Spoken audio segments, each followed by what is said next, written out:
പരമദിവ്യകാരുണ്യത്തിന് പരിശുദ്ധ പരമദിവ്യകാരുണ്യത്തിന് പരിശുദ്ധ പരമദിവ്യകാരുണ്യത്തിന് ഏറ്റവും പ്രാർത്ഥിക്കുക. കർത്താവായ ദൈവമേ, അങ്ങയുടെ കരചരണങ്ങളിലെ പഴുതുകള് അനുസ്മരിച്ചുകൊണ്ട് അടിയങ്ങൾ പ്രാർത്ഥിക്കുന്നു. ഞങ്ങളുടെ മുറിവിനാൽ ഞങ്ങൾക്ക് സൗഖ്യം നൽകുന്നത് പോലെ ഞങ്ങളുടെ പ്രത്യാശയെ അങ്ങ് വർദ്ധിപ്പിക്കണമേ. ഞങ്ങളുടെ പ്രത്യാശയെ അങ്ങ് വർദ്ധിപ്പിക്കണമേ. ശ്രദ്ധിക്കട്ടെ.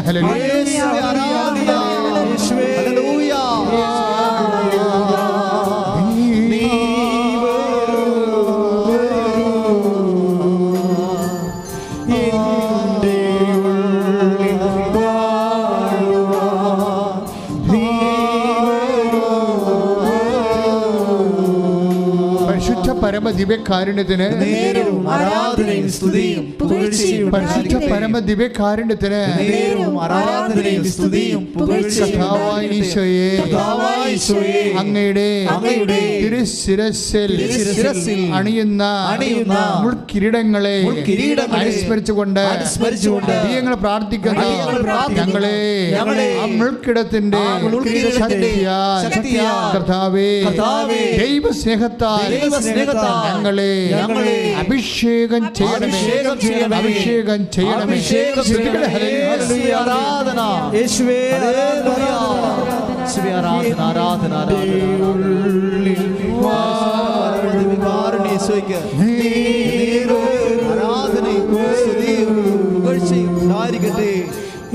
പരിശുദ്ധ പരമദിവ്യകാരുണ്യ ഈശോയ്ക്ക് നേരവും ആരാധനയും സ്തുതിയും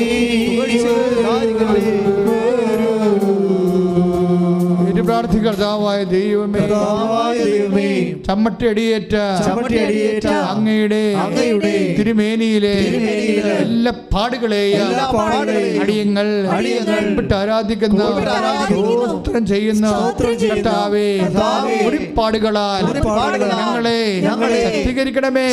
സമർപ്പണത്തിന്റെ വരങ്ങളാൽ നിറക്കണമേ. അഭിഷേകം ചെയ്യണമേ.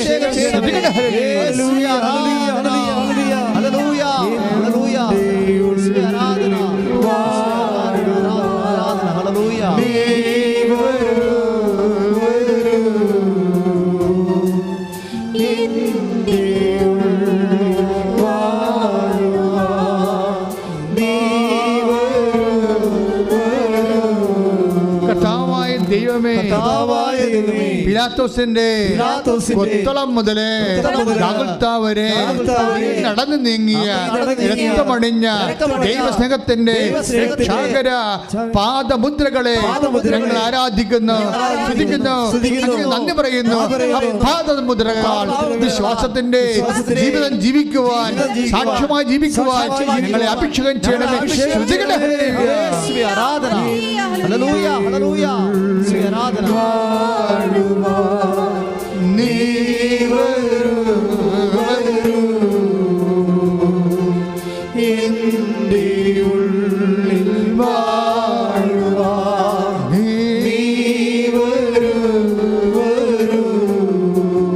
പരിശുദ്ധ പരമദിവ്യകാരുണ്യത്തിന് പരിശുദ്ധ പരമദിവ്യകാരുണ്യത്തിന് കർത്താവായ ദൈവമേ, അന്ത്യത്യാഴ വേളയിലെ എന്റെ ഇടനെഞ്ച് നുറുങ്ങി വേദനയോടുകൂടി അന്ത്യത്യാഴ ബലിയർപ്പിച്ച നിമിഷങ്ങളെ അനുസ്മരിച്ചുകൊണ്ട് അങ്ങേ ആരാധിക്കുന്നു. കർത്താവേ, നിന്റെ ദൈവസ്നേഹം തിരിച്ചറിയുവാനുള്ള പ്രത്യേക അനുതാപ അഭിഷേകത്താൽ ഞങ്ങളെ നിറക്കണമേ, ഞങ്ങളെ ഉയർത്തണമേ, അഭിഷേകം ചെയ്യണമേ. ശ്രുതികട്ടെ. ആരാധന ആരാധന ഹല്ലേലൂയ ഹല്ലേലൂയ ഹല്ലേലൂയ.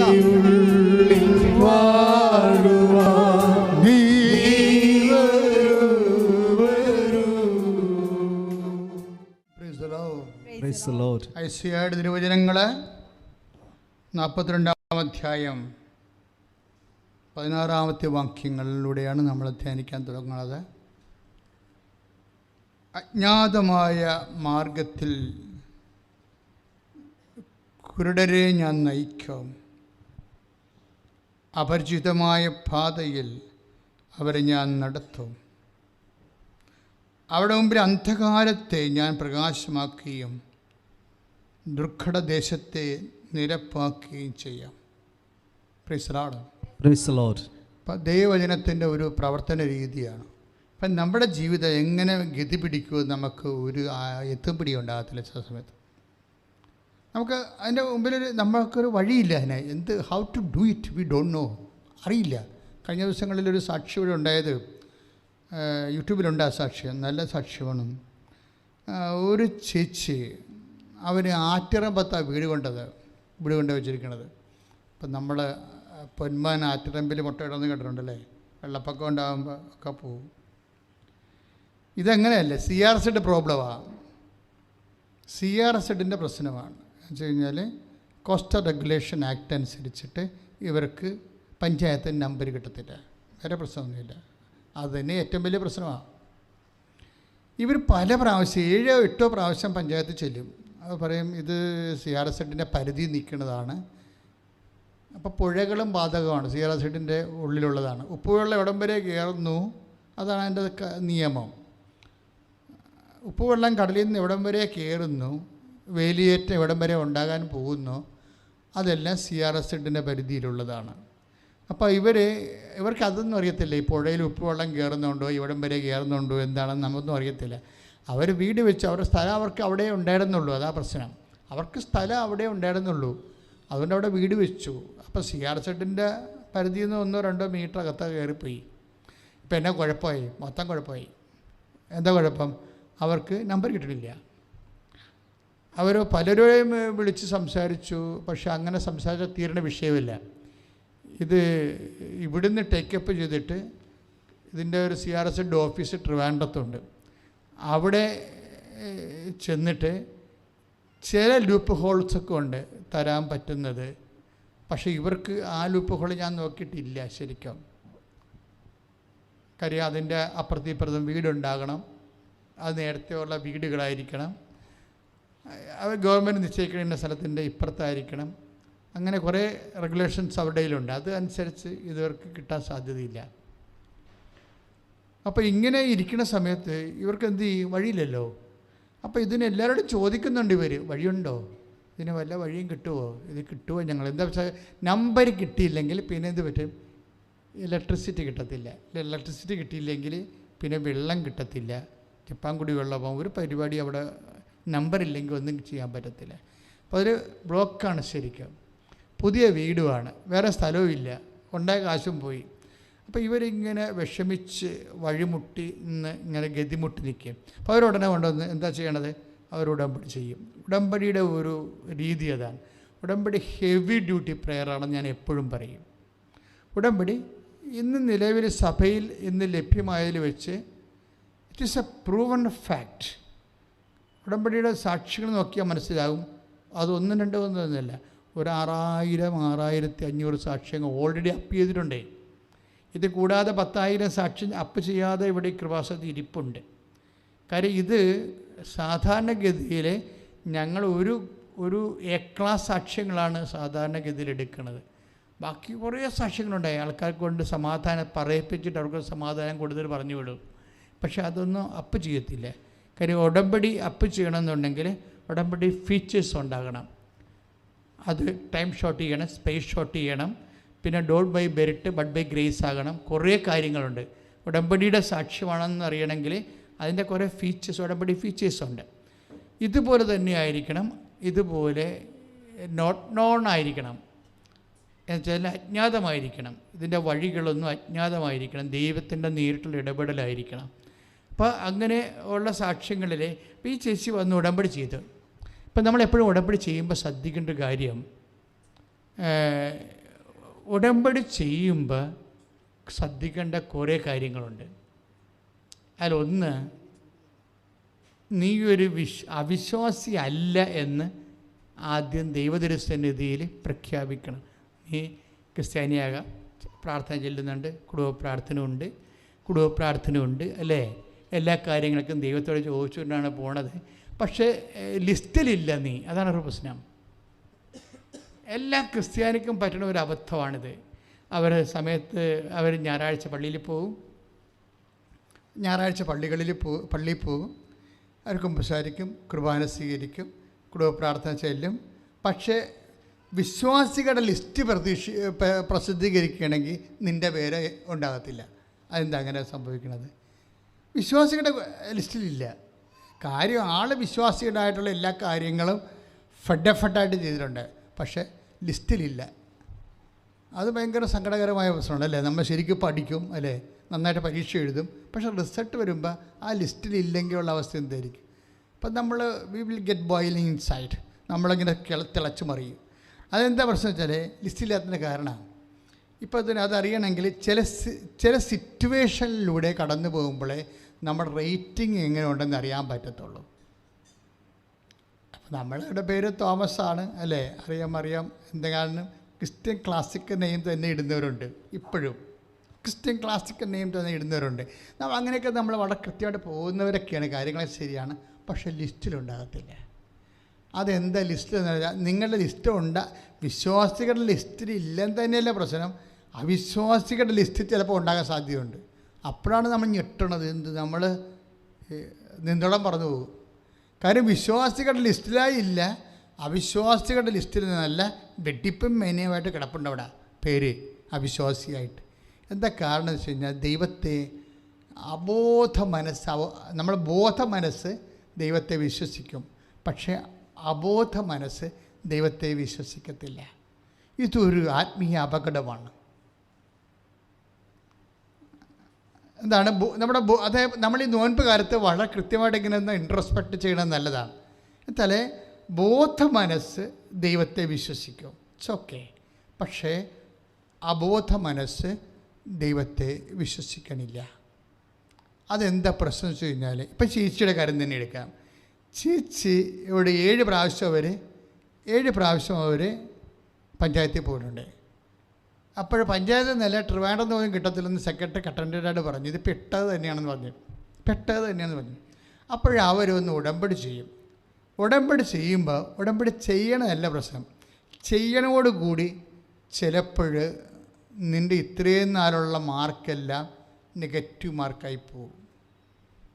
ഉടമ്പടി ചെയ്യുമ്പോഴുള്ള സൂക്ഷിച്ച് ചെയ്യാൻ പോണ ഒരു വിഷയമാണ്, പലർക്കും പറ്റാതുണ്ട്. അത്രയും നാൾ നീ ഇട്ടിരിക്കുന്ന ഒരു മാർക്കുണ്ടല്ലോ, ആ മാർക്ക് ചിലപ്പോൾ ഉടമ്പടി ചെയ്യുമ്പോൾ കുറഞ്ഞു പോകും. എന്താ കാര്യം എന്ന് വെച്ച് കഴിഞ്ഞാൽ, ഉടമ്പടിയിൽ 6 കാര്യം നമുക്ക് വെക്കാമല്ലോ. 6 കൽഭരണി അനുസരിച്ചാണ് 6 കാര്യങ്ങൾ. കാനായിലെ കല്യാണ കുടുംബത്തിൽ സംഭവിച്ച ദൈവിക ഇടപെടലിൻ്റെ പെർസ്പെക്റ്റീവിലാണ് ഉടമ്പടിയുടെ ബേസ്മെൻ്റ് എന്ന് പറയുന്നത്. പക്ഷേ എന്താ പ്രശ്നം, ഈ ചേച്ചി ആ കാര്യത്തിൽ കുറച്ചുകൂടി ജ്ഞാനവരമുള്ള ചേച്ചിയാണ്. ജ്ഞാനവരം എന്ന് പറയുന്നത് നമ്മൾ വിശ്വാസിയായാലും ശരിക്കും ഒരു കിൻഡർ ഗാർട്ടൻ ABCD ആയിട്ടുള്ള നമ്മുടെ ഒരു പ്രൈമറി ലെവലിലുള്ള പവറാണ് നമുക്ക് വിശ്വാസിയാകുമ്പോൾ കിട്ടണത്.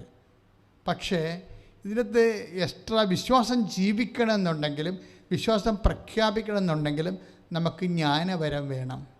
ജ്ഞാനവരം എന്ന് പറയണത് ഈ സിംഗിൾ ഇൻസിഡൻറ്റിനെ കുറിച്ച് ദൈവത്തിൻ്റെ കാഴ്ചപ്പാട് അത് നമുക്കറിയാൻ പാടില്ലെങ്കിൽ പരിശുദ്ധാത്മാവിനും അറിയാം. പരിശുദ്ധാത്മാവ് നമുക്ക് ലിങ്ക് ചെയ്ത് തരണം, ദൈവം ഇങ്ങനെ ഉദ്ദേശിക്കുന്നു എന്ന് പറയുമ്പോഴാണ് നമ്മൾക്കത്. ഇപ്പോൾ ഈ ചേച്ചി എന്താ ചെയ്യണമെന്ന് വെച്ചാൽ, ഇവർ ഉടമ്പടിയിൽ ആദ്യം തന്നെ വന്ന് വിശ്വാസം പ്രഖ്യാപിച്ചിട്ട് ആദ്യം തന്നെ ഇതെഴുതി. ഫസ്റ്റ് ടൈം എനിക്ക് നമ്പർ കിട്ടണില്ല, CRZ ഉള്ളിലാണ് എൻ്റെ വീട് നിൽക്കണത്, എനിക്ക് നമ്പർ മാതാവ് വാങ്ങിച്ചു തരണം, അതാണ് സംഭവം.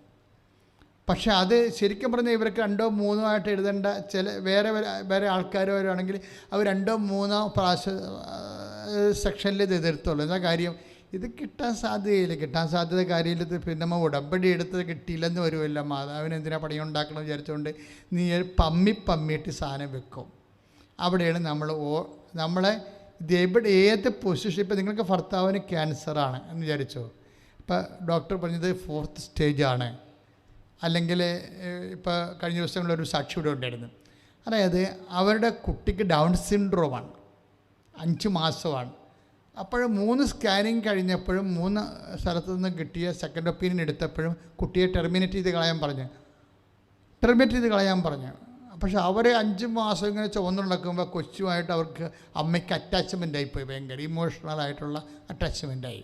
അപ്പോൾ അവർ കുട്ടി എന്ത് ഡൗൺ സിൻഡ്രോം ആണെങ്കിലും എപ്പിലെപ്സി ആണെന്ന് പറഞ്ഞാലും അവർ കുട്ടിയെ കൊല്ലാൻ തയ്യാറല്ല. അവർ പറയണത് കർത്താവ് എനിക്ക് കൊച്ചിനെ തരും, അല്ലെങ്കിൽ ഞാൻ അമ്മയുടെ നിന്ന് കൊച്ചിനെ വാങ്ങിക്കുമെന്ന് പറയും. അത് അവരുടെ ഒരു നിലപാടാണ്. അവർ വിശ്വാസിയാണ് ശരിക്കും പറഞ്ഞാൽ.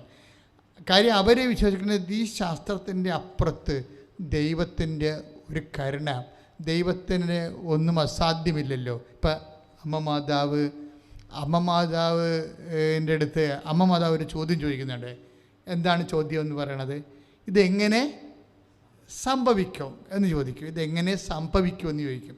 അപ്പോൾ അമ്മ മാതാവ് മാത്രമല്ല, നമുക്കെല്ലാവർക്കും ഇതുപോലൊരു ദുർഘടഘട്ടം വരുമ്പോൾ നമ്മൾ ചോദിക്കും ദൈവത്തോട്, ഇതെങ്ങനെ സംഭവിക്കും ചോദിക്കുമ്പോൾ ദൈവത്തിനെ സംബന്ധിച്ചിടത്തോളം കട്ടൻ്റെയായിട്ട് ക്ലിയർ കട്ട് മറുപടിയുണ്ട്. എന്താണ്? പരിശുദ്ധാത്മാവ് നിൻ്റെ മേൽ വരും, അതിനതിൻ്റെ ശക്തി നിന്നിൽ പ്രവർത്തിക്കുക. അതൊരു പ്രൊവിഷനാണ്. ഒരു വിശ്വാസിയെ സംബന്ധിച്ചിടത്തോളം സ്വർഗത്തിൻ്റെ ഒരു വാതിലാണത്. വിശ്വാസിയെ സംബന്ധിച്ചിടത്തോളം നിൻ്റെ ഒരു വിഷയത്തിനും ഇവിടെ പരിഹാരമില്ലാത്ത ഒരു വിഷയവുമില്ല. അതാണ് ഇത് എങ്ങനെ സംഭവിക്കുമെന്ന് നമ്മൾക്കെല്ലാം പരശതം കോടി ജനങ്ങൾക്ക് വേണ്ടി അമ്മ ദൈവത്തോട് ചോദിച്ച ചോദ്യമാണ്, ഇതെങ്ങനെ സംഭവിക്കും? അപ്പോഴതിന് മറുപടി എന്താ പറയണത്? മറുപടിയുണ്ട്. അത് കാത്തിരുന്ന് കാണുക അങ്ങനെയൊന്നുമല്ല പറയണത്. അങ്ങനെ ഒരു ഹൈപ്പോത്തറ്റിക്കലായിട്ട് ഉത്തരം ദൈവത്തിനില്ല. ദൈവം പറയണത് ഇതെങ്ങനെ സംഭവിക്കും ചോദിച്ചു കഴിഞ്ഞാൽ ഉടനെ പറയും, എന്താണ്? പരിശുദ്ധാത്മാവ് നിൻ്റെ മേൽ വരും. പിന്നെ എന്താ പറയണത്? അത്യുന്നതൻ്റെ ശക്തി. ഇപ്പം മനുഷ്യൻ്റെ ശക്തിയല്ല അവിടെ പ്രവർത്തിക്കാൻ പോകുന്നത്. പിന്നെ എന്താണ്? അത്യുന്നതൻ്റെ ശക്തി നിന്നിൽ പ്രവർത്തിക്കും. അപ്പോൾ ഇത് പറഞ്ഞോടുകൂടി അമ്മയ്ക്ക് ക്ലാരിഫിക്കേഷനായി, പെട്ടെന്ന് ക്ലിയർ ആയിട്ടുള്ള മറുപടിയായി. എന്താ പ്രശ്നം വെച്ചാൽ അമ്മ സമയമെടുക്കാതെ, അവിടെയാണ് പ്രശ്നം. പ്രത്യുത്തരത്തിന് സമയമെടുക്കുന്നതാണ് പ്രോബ്ലം. ഒരു വിശ്വാസിയാണോ അവിശ്വാസിയാണോ അല്പവിശ്വാസിയാണോ എന്നൊക്കെ അറിയണത് എന്തുമാത്രം ടൈം നീ എടുത്തു എന്നുള്ളതാണ്. ഒരു വിഷയത്തിൻ്റെ മുമ്പിൽ, ദൈവത്തിൻ്റെ മുമ്പിൽ വിശ്വസിക്കാൻ എന്തുമാത്രം സമയമെടുത്തു. അമ്മ നോ ടൈം എടുത്തു. No time, within no time അമ്മ പറഞ്ഞു, ഇതാ കർത്താവിൻ്റെ ദാസി. Praise the Lord. ആ ടൈം അവിടെയാണ് വിഷയം വേണ്ടത്. എന്ത് പറഞ്ഞു എന്നല്ല പറയണത്, എപ്പോൾ പറഞ്ഞു, അതാണ് വിഷയം. അതൊരു ഭയങ്കര സീരിയസ് വിഷയമാണ്. വിശ്വാസികളാണെങ്കിൽ ഇത് നമുക്കറിയാമല്ലോ, ക്രിസ്ത്യൻ ലൈഫ് എന്ന് പറയണത് ഒരു ഇൻ്റലക്ച്വൽ വർക്കാണത്. അല്ല ഇമോഷണലായിട്ടുള്ള ഒരു കസ്തറക്കാം മെസ്തറക്കാം എന്നൊക്കെ പറഞ്ഞ് പക്ഷെ അവരെയും പ്രാർത്ഥിച്ചാൽ വളഞ്ഞു കുത്തി ട്രാൻസ് അടിച്ച് നിൽക്കുന്ന പരിപാടിയൊന്നുമല്ല. ക്രിസ്ത്യൻ ലൈഫ്, ദൈവത്തോടുകൂടിയുള്ള ലൈഫ് എന്ന് പറയണത് അത് ഇൻ്റലക്ച്വൽ ലൈഫാണ്. വളരെ ബുദ്ധിപരമായിട്ട് നമ്മൾ മൂവ് ചെയ്യേണ്ട ഒരു സംഭവമാണ്. അമ്മയെ സംബന്ധിച്ചിടത്തോളം വിതിൻ നോ ടൈം അമ്മ പറഞ്ഞു. എന്ത് പറഞ്ഞു? Behold the handmaid of the Lord, be to done to me according to thy word. പെട്ടെന്നാണ് പറഞ്ഞത്. അത് അടുത്ത ആഴ്ച പറഞ്ഞിരുന്നെങ്കിൽ പണി കിട്ടിപ്പോയേനും, 2 ദിവസം കഴിഞ്ഞ് പറഞ്ഞിരുന്നെങ്കിൽ പണി കിട്ടിപ്പോയേനും. എൻ്റെ മക്കളെ എന്തെങ്കിലും പറയാനുണ്ടെങ്കിൽ പെട്ടെന്ന് പറഞ്ഞേക്കണം ദൈവത്തിൻ്റെയൊക്കെ കാര്യം. പെട്ടെന്ന് പറയണത് സമയം വിശ്വാസ പ്രഖ്യാപനത്തിൻ്റെ ഒരു പ്രധാനപ്പെട്ട വിഷയമാണ്. നമ്മൾ ഓർത്തും ഉണ്ടും ഉറങ്ങി എഴുന്നേറ്റും ഒക്കെ 2 കോട്ട് ബാഗ് ഇട്ടിട്ട് അങ്ങനെ അഡ്ജസ്റ്റ് ചെയ്ത് പറയാതെയൊക്കെ പറഞ്ഞാൽ തീർന്ന്. ടൈമാണ് വിശ്വാസത്തിൻ്റെ വിഷയം. ടൈം ഈസ് മണി എന്ന് പറഞ്ഞ പോലെ തന്നെയാണ് time is faith. Time is money എന്ന് പറയത്തില്ലേ ബിസിനസ്സുകാർ, അതുപോലെ തന്നെയാണ് വിഷയം. Time is faith. പെട്ടെന്ന് പറയണം. അതായത് whom do you say that I am എന്ന് ചോദിക്കണില്ലേ? അത് ചോദിക്കണം. ഈശോ ചോദിക്കും അല്ലേ? ഈശോ ചോദിക്കണം. എന്താ ചോദിക്കണത്? ഞാൻ ആരാണെന്നാണ് നിങ്ങൾ പറയുന്നത്. എന്ത് പറ്റിയത്? പറഞ്ഞേനെ. പൗലോസ്, അവിടെ പത്രോസ്, അവിടെ അന്ത്രയോസുണ്ട്, ഫിലിപ്പുണ്ട്, എല്ലാ യാക്കോബ് അണ്ണന്മാരെല്ലാം ഉണ്ട് അവിടെ. പക്ഷേ ഇവർ പറയാൻ ടൈം എടുത്തു. അപ്പോൾ പത്രോസ് പെട്ടെന്ന് കയറി പറഞ്ഞു. എന്താ പറഞ്ഞത്? ഇവർ പറയുന്നുമ്പോൾ പത്രോസ് അവരൊക്കെ പറയുമായിരുന്നു കൃത്യമായിട്ട്, പക്ഷേ അവർക്ക് ഒരാഴ്ച വേണ്ടി വരും, അത്രേ ഉള്ളൂ. അവരെൻ്റെ തിയോളജിയൊക്കെ പഠിച്ച് നാട്ടുകാരൊക്കെ ചോദിച്ച് മനസ്സിലാക്കി എന്താണ് ഈശോ എങ്ങനെ ചോദിച്ചിട്ടുണ്ട്, ഈശോ ചോദിച്ചിട്ടുണ്ടെങ്കിൽ നമ്മളെന്താ മറുപടി പറയേണ്ടത് എന്നൊക്കെ ചോദിച്ചുകൊണ്ട് അങ്ങോട്ടും ഇങ്ങോട്ടും ഒരു ഡിസ്കഷനൊക്കെ കഴിഞ്ഞിട്ട് മാത്രമേ അന്ത്രയോസൊക്കെ മറുപടി പറയാൻ പറ്റത്തുള്ളൂ. ഡിസ്കഷൻ എന്ന് വെച്ചാൽ ടൈം എടുത്തു. പത്രോസിന് ടൈം എടുക്കണില്ല. ടൈം എടുക്കണമെന്ന് വെച്ച് കഴിഞ്ഞാൽ മനുഷ്യൻ്റെ വിഷയമാണെങ്കിൽ അവർ ടൈം എടുക്കും, വിശ്വസിക്കാൻ ടൈം എടുക്കും. ദൈവത്തിൻ്റെ കാര്യമാണെങ്കിൽ റെഡിമെയ്ഡ് ആയത് കാരണം ടൈം എടുക്കത്തില്ല. പത്രോസ് പറഞ്ഞു, you are Christ the son of the living God. നീ ക്രിസ്തുവാണ്. പിന്നെ എങ്ങനെ? ദൈവത്തിൻ്റെ പുത്രനായ ക്രിസ്തു. അപ്പോൾ ഈശോ പറഞ്ഞു, നീ ടൈമൊന്നും എടുത്തില്ല, പെട്ടെന്ന് പറഞ്ഞില്ലേ. അതുകൊണ്ട് ഇത് മാനുഷികമായിട്ടുള്ള ഒരു ഓപ്പറേഷൻ അല്ല നടന്നിരിക്കുന്നത്. എൻ്റെ പിതാവാണ് നിനക്കിത്. 16 മത്തായിയുടെ സുവിശേഷം ഇല്ലേ, ശ്രുതികടെ ഹല്ലേലൂയ ഹല്ലേലൂയ ഹല്ലേലൂയ യേശുവേ ആരാധന ആരാധന ഹല്ലേലൂയ ഹല്ലേലൂയ ഹല്ലേലൂയ ഹല്ലേലൂയ യേശുവേ നന്ദി മഹത്വം മഹത്വം മഹത്വം ഹല്ലേലൂയ ഹല്ലേലൂയ ഹല്ലേലൂയ ഹല്ലേലൂയ. ശിമയോൻ പത്രോസ് പറഞ്ഞു, നീ ജീവനുള്ള ദൈവത്തിന്റെ പുത്രനായ ക്രിസ്തുവാണ്. ശിമയോൻ പത്രോസ് പറഞ്ഞു, നീ ജീവനുള്ള ദൈവത്തിന്റെ പുത്രനായ ക്രിസ്തുവാണ്. 18ാമത്തെ വചനം വായിച്ചോളൂ. ഞാൻ നിന്നോട് പറയുന്നു, നീ പത്രോസാണ്. ഈ പാറമേൽ എന്റെ സഭ ഞാൻ സ്ഥാപിക്കും. നരക കവാടങ്ങൾ. പത്രോസിന് ദൈവം ഒരു പണിക്ക് എടുത്തിരിക്കുകയാണ്. വേറെ ഇപ്പം മറ്റേ പണിക്കാരൊക്കെ എല്ലാം ആ കല്ലെല്ലാം ഉപേക്ഷിച്ചു. ഇവിടെയാണ് വിഷയം വരുന്നത്. ദൈവം പറഞ്ഞത് നീ ഒരു ഉറച്ച പാറയാണ്. ഉടനെ ദൈവം അവനെ എടുത്തു. നമ്മുടെ വിശ്വാസ പ്രഖ്യാപനത്തിന് നമ്മൾ എടുക്കുന്ന സമയം, അമ്മ സമയം എടുത്തിട്ടില്ല, പത്രോസ് സമയം എടുക്കണില്ല. ഫെയ്ത്ത് ഈസ് എന്ന് പറയുന്നത് ടൈമാണ്. അതായത് നമ്മൾ ടൈം ഈസ് മണി എന്ന് പറഞ്ഞ പോലെ തന്നെ ടൈം ഈസ് ഫെയ്ത്ത്. വിശ്വാസത്തിന് നമ്മൾ സമയമെടുക്കരുത്, പെട്ടെന്ന് പ്രഖ്യാപിക്കണം. എല്ലാ വിഷയവും അങ്ങനെയാണ്. അല്ലെങ്കിൽ ആലോചിച്ച് മറ്റവരോട് ചോദിച്ചു, അങ്കിളിനോട് ചോദിച്ചു, മറ്റവരോട് അയൽവാസിയോട് ചോദിച്ചു. ഇങ്ങനെ ഓരോ ദൈവികമായ തീരുമാനങ്ങൾക്ക് ചുറ്റും നടന്ന നാട് മുഴുവൻ ചോദിച്ചു വരുമ്പോൾ തന്നെ സംഭവം കുളവാകും. പിന്നെ കാര്യമില്ല, ആ സാധനം ആറിപ്പോയി. അതായത് നീ സ്വന്തമായിട്ട് ദൈവത്തിൻ്റെ നാമത്തിലെ ഒരു തീരുമാനം എടുക്കുകയാണ്. ആ തീരുമാനത്തിന് നീ കോംപ്രമൈസ് ചെയ്യാൻ തയ്യാറല്ല. അപ്പോൾ 5 മാസം പ്രായമുണ്ട് ഡോക്ടർ പറഞ്ഞ് കളയണമെന്ന് പറഞ്ഞില്ലേ, 3 ഡോക്ടർമാരോട് പറഞ്ഞ് കളയണമെന്ന്. പക്ഷെ അവർ റെഡിയല്ല. അവരൊറ്റ പറഞ്ഞാൽ ഞാൻ അമ്മയോട് ഈ കുട്ടിയെ വാങ്ങിക്കും. പിന്നെ അമ്മ എന്ത് വിചാരിച്ചാൽ അമ്മ പൂർണ്ണ ആരോഗ്യത്തിൽ തന്നാൽ അത്രയും നല്ലത്. അല്ല പിന്നെ അമ്മ എന്താ വിചാരിക്കണം അത്. പക്ഷെ തീരുമാനം പെട്ടെന്നാണത്. അവളുടെ തീരുമാനം പെട്ടെന്നാണ്. ആ കുട്ടി ജനിക്കുമ്പോൾ നമ്മളെ കാണുമ്പോൾ നമ്മൾ ഞെട്ടിപ്പോവും. നല്ല സുന്ദരം കുട്ടി. സ്കാനിങ്ങിൽ എന്തെല്ലാം പ്രശ്നം കണ്ട വെച്ചാണത്. പക്ഷേ ദൈവം ഈ ഗർഭപാത്രത്തിൽ ദൈവത്തിന് സമയമുണ്ടല്ലോ. ആ സമയത്തിനുള്ളിൽ ഇവിടെ വിശ്വാസം പ്രഖ്യാപിച്ച ഒരു കൊച്ചിനെ കൺവേർട്ട് ചെയ്യും. എന്താണ്? വൈകല്യങ്ങളിൽ നിന്ന് വൈകല്യമില്ലായ്മയിലേക്ക് കൊച്ചിനെ കൺവേർട്ട് ചെയ്യും. ഇത് ഒരു സീരിയസ് വിഷയമാണ്. നിങ്ങളൊന്ന് സീരിയസിൽ കൈവച്ച് പ്രാർത്ഥിച്ചേ. കർത്താവായ ദൈവമേ, സമയമെടുക്കാതെ ഉടനെ വിശ്വാസം പ്രഖ്യാപിക്കാൻ പരിശുദ്ധ അമ്മയെപ്പോലെ, പരിശുദ്ധ പത്രോസിനെ പോലെ എനിക്ക് അഭിഷേകം നൽകണമേ. അപ്പോൾ ഇവിടെ വരുന്നൊരു പ്രശ്നം വെച്ച് വരുന്നത് 17 വായിച്ച 16-17 മത്തായി ശ്രീഹാസുവിശേഷം 16-17. യേശു അവനോട് അരുളി ചെയ്തു, യോനായുടെ പുത്രനായ ശിമയോനേ, നീ ഭാഗ്യവാൻ. മാംസരക്തങ്ങളല്ല, സ്വർഗ്ഗസ്ഥനായ എന്റെ പിതാവാണ് നിനക്കിത് വെളിപ്പെടുത്തിയത്. Price the Lord. അപ്പം അതായത് ഇവിടെ വരുന്ന വിഷയം, ഒരു വിശ്വാസിയാണെങ്കിൽ ദേവപിതാവിൻ്റെ ഇടപെടലുകൾ ഒരു ടൈം കഴിഞ്ഞാൽ നമുക്ക് ഉണ്ടായില്ലെങ്കിൽ എന്തോ കുഴപ്പമുണ്ടെന്ന് അർത്ഥം. അല്ലെങ്കിൽ ഹിസ്റ്റോറിക്കൽ ഫെയ്ത്ത് ആയിരിക്കും ചിലപ്പോൾ. പണ്ട് പോലെ ഇങ്ങനെ ചില പാരമ്പര്യ ട്രഡീഷണൽ വിശ്വാസിയായിട്ട് ഈ നമുക്ക് എപ്പോഴും പ്രശ്നം ട്രഡീഷണൽ വിശ്വാസിയാണ് എന്ന് പറഞ്ഞാലും ഈ വിശ്വാസമൊക്കെ നമ്മുടെ പേരിലാകണ്ടേ. അപ്പൻ്റെ പേരിലാണ് പ്രമാണമെന്നുണ്ടെങ്കിൽ നമ്മൾക്കതുകൊണ്ട് ലോണ് പോലും കിട്ടത്തില്ല, ഒന്നും കിട്ടത്തില്ല. കാര്യം എന്താണ്? അതെല്ലാം നമ്മുടെ പേരിൽ പോക്കുവരോ ചെയ്ത് ടാക്സ് റെസിപ്റ്റ് മേടിക്കണം. അപ്പോഴാണ് വിശ്വാസം നമ്മുടെ പേരിലാകണത്. അപ്പൻ്റെ പേരിലേ നമുക്ക് വിശ്വാസം കിട്ടിയിരിക്കണം അല്ലേ? അപ്പനോ അമ്മയൊക്കെ അല്ലേ നമുക്ക് വിശ്വാസം തന്നിരിക്കണത്. അത് നമ്മൾ കുറേ നാൾ കഴിഞ്ഞാലും ഇപ്പോഴും അപ്പൻ്റെയും അമ്മയുടെയും വിശ്വാസം തന്നത് കൊണ്ട് മാത്രം നമ്മുടെ കയ്യിൽ ഉണ്ടെങ്കിൽ, നമ്മുടേതായിട്ടുള്ള ഇട്ടുകൂട്ടി വിശ്വാസത്തിൽ ഇല്ലെങ്കിൽ നമുക്ക് പണിയായിരിക്കും അത്. അത് എപ്പോഴും ശ്രദ്ധിക്കണം. രണ്ടാമത്തെ അപകടം, വിശ്വാസത്തിൻ്റെ ജീവിതത്തിൽ രണ്ടാമത്തെ അപകടം എന്താണ്? ഒന്നാമത്തെ അപകടം എന്താ പറഞ്ഞത്? ടൈം എടുക്കണത് അല്ലേ?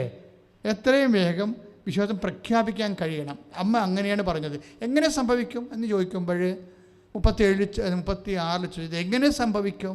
ഞാൻ പുരുഷനെ അറിയുന്നില്ലല്ലോ. അപ്പോൾ പെട്ടെന്ന് ഒറ്റ ഉത്തരവാണ്, പരിശുദ്ധാത്മാവ് നിൻ്റെ മേൽ വരും. ഉടനെ അമ്മ പറയണത് എന്താണ്? ഇതാ കർത്താവിൻ്റെ ദാസി. ഇതാ കർത്താവിൻ്റെ ദാസി എന്ന് പറയുന്ന ലൂക്കാ 1:38 അതിൽ നിസ്സാര കാര്യമല്ല. ഇതാ കർത്താവിൻ്റെ ദാസി എന്ന് പറയുമ്പോഴേ അതിനകത്ത് കുറേ കണ്ടൻസ് ഉണ്ട്. ദൈവം അംഗീകരിക്കുന്ന ഒരു വ്യക്തിക്കുള്ള കുറേ ആത്മീയ മുദ്രകളുണ്ട്. അതെല്ലാം കൂടിയാണ് ഒറ്റ പ്രൊക്ലമേഷനിലാണ്. എന്താണ്? വിശ്വാസം ഉണ്ട് അതിൻ്റെ അകത്ത്, പ്രത്യാശ ഉണ്ട് അതിൽ, ദൈവസ്നേഹം ഉണ്ട് അതിൽ.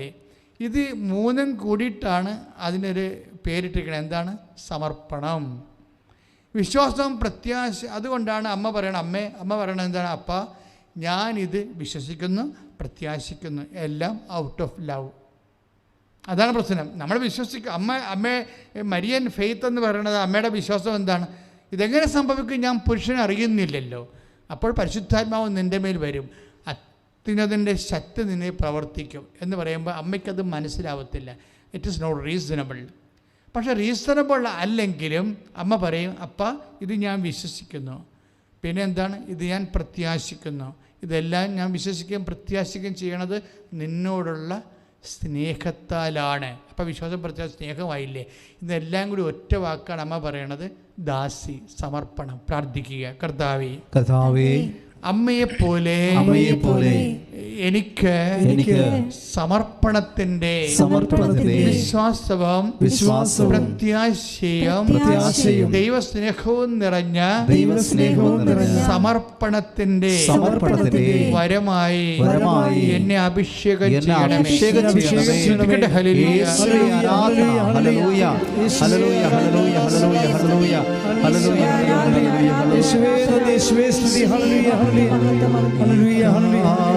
കാരുണ്യമേ, നവ്യസ്നേഹമേ, എൻ്റെ ഉള്ളിൽ വാഴുവാൻ നീ വരൂ,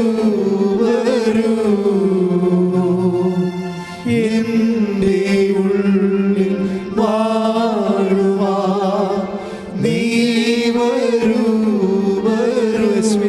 ആരാധന, ഹല്ലേലൂയ, ഹല്ലേലൂയ, ഹല്ലേലൂയ. യേശുവേ ആരാധന, ആരാധന, ഹല്ലേലൂയ, ഹല്ലേലൂയ, ഹല്ലേലൂയ, ഹല്ലേലൂയ. യേശുവേ ആരാധന, ആരാധന. ഇപ്പോഴേ വിശ്വാസമായാലും ശ്രദ്ധിക്കുക, വിശ്വാസമായാലും പ്രത്യാശ. നമ്മുടെ സബ്ജക്റ്റ് എന്താണ്? അതായത് വിത്തിൻ നോ ടൈം വിശ്വാസം പ്രഖ്യാപിക്കുക എന്നുള്ളതാണ് സബ്ജക്റ്റ്. ആ പ്രഖ്യാപിക്കുന്ന സബ്ജക്റ്റിൽ അമ്മ സമയമെടുത്തില്ല എന്നുള്ളതാണ് ഫസ്റ്റ് പോയിൻ്റ്. സെക്കൻഡ് പോയിൻ്റ് എന്ന് പറയുന്നത് അമ്മ ദാസി എന്ന് പറഞ്ഞതാണ് ലൂക്കാ 1:38. അപ്പോൾ ദാസി എന്ന് പറയുമ്പോൾ അതിൻ്റെ അകത്തുണ്ട് എന്തൊക്കെ ഉണ്ട്? ഓൾറെഡി വിശ്വാസമുണ്ട്, പിന്നെന്താണ്? പ്രത്യാശയുണ്ട്, ദൈവസ്നേഹമുണ്ട്. അപ്പോൾ അതിനെല്ലാം കൂടിയാണ് സമർപ്പണം എന്നുള്ള ഒറ്റ വാക്കിൽ അമ്മ പറഞ്ഞത്. അതോടുകൂടി എന്താ സംഭവിക്കണമെന്ന് വെച്ച് കഴിഞ്ഞാൽ ഇത് നമ്മൾക്കും ആകാം. നമ്മൾക്കാകണം. നമുക്ക് ഫസ്റ്റ് ഓഫ് ഓൾ നമുക്കറിയാമല്ലോ, ആധ്യാത്മികതയിലെ ആദ്യ അക്ഷരങ്ങളെന്ന് പറയുന്നത് ആഗ്രഹമാണ്. ആഗ്രഹം ഉണ്ടാകണം. എന്തിനാണ്? എനിക്കും ഒരു ആഗ്രഹം ഉണ്ടാകണം. എങ്ങനെ ആഗ്രഹം ഉണ്ടാകണം? ഞാൻ പണ്ടൊക്കെ പ്രാർത്ഥിക്കുമായിരുന്നു, കർത്താവ് ഞാൻ കൈ ഉയർത്തുമ്പോൾ കടൽ ശാന്തമാകണമെന്ന്. എൻ്റെ ആഗ്രഹമാണത്. അച്ഛനാകണ കാലത്ത് കടൽ കാണുമ്പോൾ ഞാൻ അത് കാരണം എപ്പോഴും കടൽക്ഷോഭം ഉണ്ടാകുമ്പോൾ പോയി കൈ ഉയർത്തി പ്രാർത്ഥിക്കും. കാര്യം എന്താണ്? ഇന്നല്ലെങ്കിൽ നാളെ കടൽ കർത്താവ് എൻ്റെ വാക്ക് കേട്ട് താഴ്ത്തും. അങ്ങനെ കുറേ അനുഭവം എൻ്റെ തെദ്യവും എൻ്റെ ആത്മകഥയിലുണ്ട്. അതെന്ത് ആഗ്രഹമാണത് എന്ന് വെച്ചാൽ കർത്താവിൽ നമ്മൾ വിശ്വസിക്കുമ്പോൾ, കർത്താവിൽ നമ്മൾ സ്നേഹിക്കുമ്പോൾ, കർത്താവിന് നമ്മൾ നമുക്കുണ്ടാകുന്ന ആഗ്രഹം ഉണ്ടാകണം. നിങ്ങളെ ആധ്യാത്മിക വളരണമെന്നുണ്ടെങ്കിൽ വിതിൻ നോ ടൈം ഫെയ്ത്താണ് പ്രാക്ടീസ് ചെയ്യാൻ ഉദ്ദേശിക്കുന്നുണ്ടെങ്കിൽ നിങ്ങൾക്കതിന് ഇമ്മീഡിയറ്റ് ഫെയ്ത്ത് എന്ന് പറയും. ഇമ്മീഡിയറ്റ് ഫെയ്ത്ത് എന്ന് വെച്ച് കഴിഞ്ഞാൽ ഡിസ്കഷൻ ഇല്ലാത്ത, മറ്റുള്ളവരുമായിട്ട് ചർച്ചയില്ലാത്ത വിശ്വാസം. അതങ്ങനെയാകാവോ, ഇങ്ങനെയാകാവോ, അത് ശരിയാകുമോ, അതിങ്ങനെ വരുമ്പോൾ അങ്ങനെ ശരിയാകുമോ എന്നൊക്കെ പറഞ്ഞ് നമ്മൾ അങ്ങോട്ടും ഇങ്ങോട്ടും ചിന്തിക്കത്തില്ലേ? അവിടെ വരുമ്പോൾ റീസൺ നമ്മൾ ആവശ്യമില്ലാതെ യുക്തിയാണ് ഉപയോഗിക്കുന്നത്, അതിൻ്റെ അകത്ത് ഉപയോഗിക്കുന്നത്. അപ്പോൾ യുക്തി അങ്ങനെ ഉപയോഗിച്ച് കഴിഞ്ഞാൽ അവിടെ പ്രശ്നം. ചില ആൾക്കാർ പറയും യുക്തിയിൽ നാം വിശ്വാസത്തിലേക്ക് പോകണത്, യുക്തിയില്ലാത്ത വിശ്വാസം ആനയെ കൂനെന്നൊക്കെ പറയെങ്കിലും റീസൺ ഓവറായിട്ട് റീസൺ ഉപയോഗിക്കുമ്പോൾ ഉണ്ടാകുന്ന പ്രശ്നം വിശ്വാസത്തിൽ പാലിൽ വെള്ളം ചേർന്ന പോലെ വിശ്വാസത്തിൻ്റെ പുള്ളിങ് പവർ, കമാൻഡിങ് പവർ കുറഞ്ഞു വരും. കാര്യം അതെന്താണ്? അതിൽ യുക്തിയല്ല ഉള്ളത്. വിശ്വാസത്തിൽ വേണ്ടത് എന്താണ്? സ്നേഹമാണ് വേണ്ടത്. വിശ്വാസത്തിൽ വേണ്ട യുക്തിയല്ല വേണ്ടത്. വിശ്വാസത്തിൽ വേണ്ടത് സ്നേഹമാണ്. അമ്മയ്ക്കുണ്ടായിരുന്നത് എന്താണ്? സ്നേഹമാണ്. വിശ്വാസത്തിൽ വേണ്ടത് എന്താണ്? സമർപ്പണമാണ്. വിശ്വാസത്തിൽ വേണ്ടത് എന്താണ്? പ്രത്യാശയാണ്. ഈ സമർപ്പണത്തിന് വേണ്ടത് ഇതെല്ലാം വിശ്വാസവും പ്രത്യാശയും ദൈവസ്നേഹവുമാണ് വേണ്ടത്, യുക്തിയേക്കാൾ ഉപരി. അപ്പോൾ ആദ്യം വിശ്വാസത്തെ വളരാൻ ഉദ്ദേശിക്കുന്നുണ്ട്, within no time faith practice ചെയ്യാൻ ഉദ്ദേശിക്കുന്നുണ്ടെങ്കിൽ നിങ്ങൾ ആദ്യം ചെയ്യേണ്ടത് നിങ്ങളുടെ ആ ദൈവത്തോടുള്ള സ്നേഹം വർദ്ധിപ്പിക്കണം. ഉടമ്പടിയുടെ ഏറ്റവും വലിയ വിജയം അതാണ്. ഉടമ്പടി ദൈവത്തെ സ്നേഹിക്കാൻ വേണ്ടി ഒത്തിരിയേറെ എക്സർസൈസാണുള്ളത്. ചില ആൾക്കാർ അത് താത്വികമായിട്ട് ചെയ്യും, ചില ആൾക്കാർ ഭയങ്കര ഇൻറ്റിമസി ആയിട്ട് ചെയ്യും. തിയറട്ടിക്കലായിട്ട് അങ്ങനെ ചെയ്യാവേ.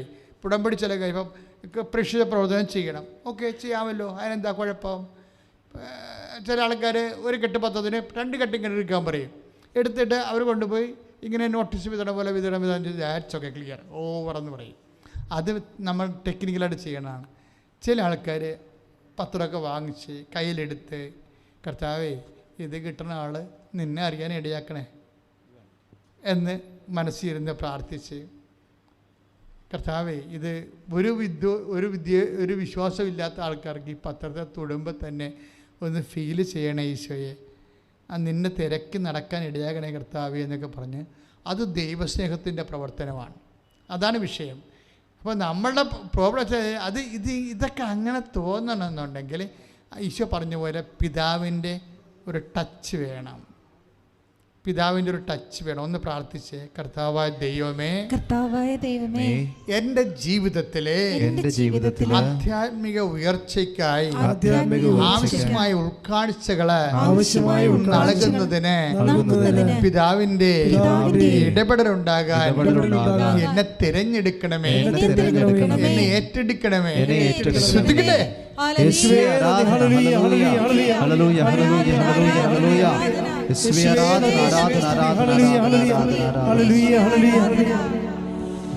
ഈശോ നീ വന്നാലുമെൻ ഹൃദയത്തിൻ നാഥനായി സ്നേഹത്തിലൊന്നായി ഞാൻ നിന്നിൽ ലയിച്ചിടട്ടെ. ഈശോ നീ വന്നാലുമെൻ ഹൃദയത്തിൻ നാഥനായി സ്നേഹത്തിലൊന്നായി ഞാൻ നിന്നിൽ ലയിച്ചിടട്ടെ. നിത്യവല്ലിൻ ഭവനം നാഥാ നിന്നെ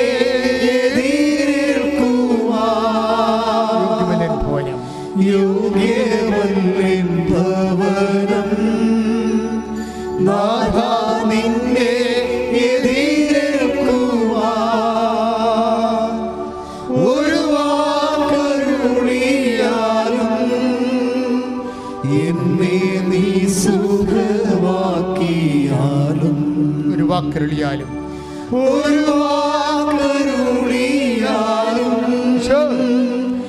എന്നെ നീ സുഖമാക്കിയാലും